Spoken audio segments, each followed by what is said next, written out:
Page 18. Jim. I remember it all as though it were yesterday, the adventure of my life. It changed me from a boy to a man, and it's still changing me, and it will never stop.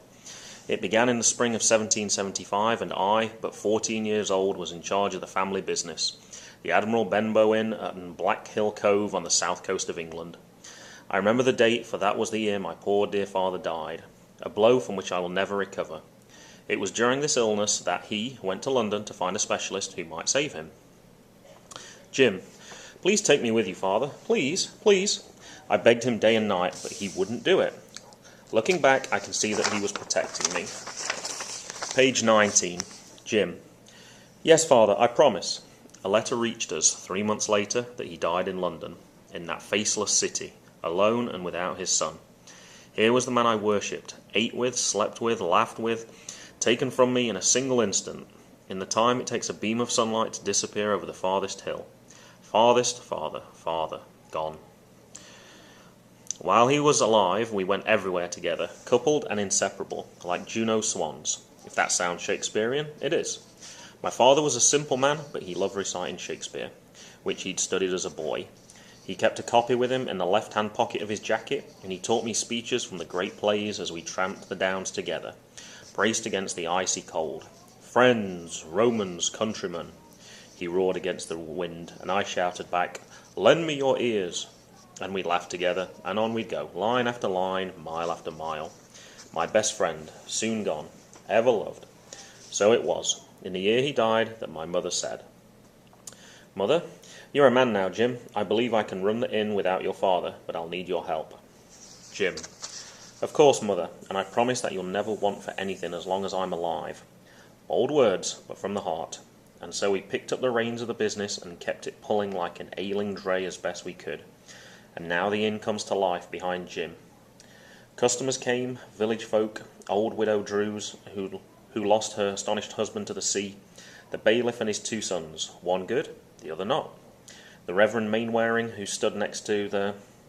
Actually, I think that might be Mannering, if I remember the pronunciation for that correctly, who stood next to me at my father's funeral and held my hand, and Dr. Livesey, the physician who ministered to my father in those months before his untimely death, and, continuing on to page 20, all the while I delivered pints of ale and kept the tables clean and collected the bills, looking the other way when money was tight for this or that one. So on we rode, filling our lives with everything in existence that was routine and commonplace, until the day the pirate arrived. And stop. Page 23. Dr. Livesey. Are you addressing me, sir? Dr. Livesey. Then you are interrupting, and I suggest you don't. Dr. Livesey. And let me warn you, as a medical matter, that if you keep on drinking as much rum as you have tonight, the world will soon be quit of a very filthy scoundrel. Dr. Livesey. Put up that knife this instant, sir, or upon my honour you will hang by the neck at the next assizes. And now I believe that my good neighbours here would like to go home for the night. Page 24, Dr. Livesey. If you have any trouble with this scoundrel, get someone to find me and I'll come right over. And stop. Page 40, Dr. Livesey. Jim Hawkins? Squire, look inside. Trelawney. Right you are. Jim. Dr. Livesey. Mother, come on, I'll be all right now. Dr. Livesey. Jim, Mrs. Hawkins. Thank God. Have you been hurt? Mrs. Hawkins. We're fine. Jim. But they were pirates, sir. Real pirates. They were after Mr. Bones. One of them was called Black Dog, and he and Mr. Bones had a fight. And there was another one who was called... That's him. He wanted to kill me. Page 41. Dr. Livesey. Well, then good riddance to him. Trelawney. All safe inside. Place is a bit of a mess, though. All rumpsy-dovey. Rugs up, spoons, plate, gad. If I had crossed swords with the beggars, made mincemeat of them. Fighting man, my nature. Trained as a lad. Sword, a pike. Oh, and there's a dead man inside. Dead? On the floor like a slab of beef. Oh, dear. Mom, I wouldn't go in there if I was... Domestic instincts. Admirable. 3 cheers.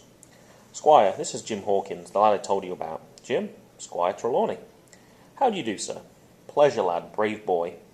Jim, I wonder what they were after. Why tear the place apart after Bones was dead? I think I know, sir. You can talk in front of Squire Trelawney. He's one of my oldest friends. Well, sir, I think it was this. A map. Appears to be an island, but where? Bearings, longitude 62 degrees, 1720 west, latitude 10 degrees, 240 north. Look, there's writing at the bottom. Instructions? Currents. Danger, Skeleton Island. And look, sir, do you see them? 3 little crosses in red ink, and this one has writing next to it. I can't quite make it out. Let's see. Bulk of treasure here, signed J. Flint, Captain. Oh, my lord. Captain Flint? Have you heard of him, sir? Heard of him? Bloodthirstiest buccaneer that ever trawled a deck. Blackbeard. A child to Flint. But would the treasure amount to much? That's the question. Amount, sir? Amount? Hee hee ha ha ha.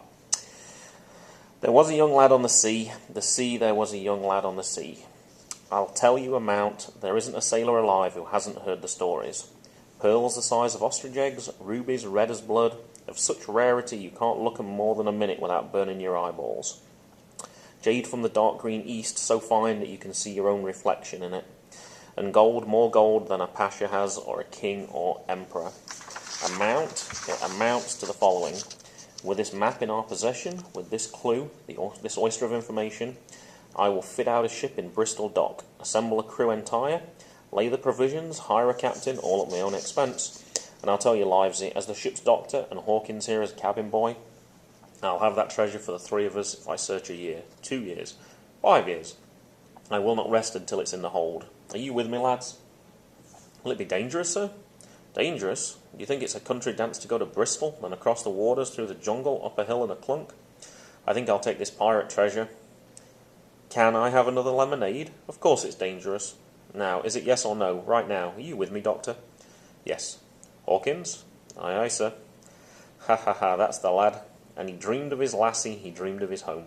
But mostly he dreamed of the sea, the sea. Mostly he dreamed of the sea. Hey! And stop.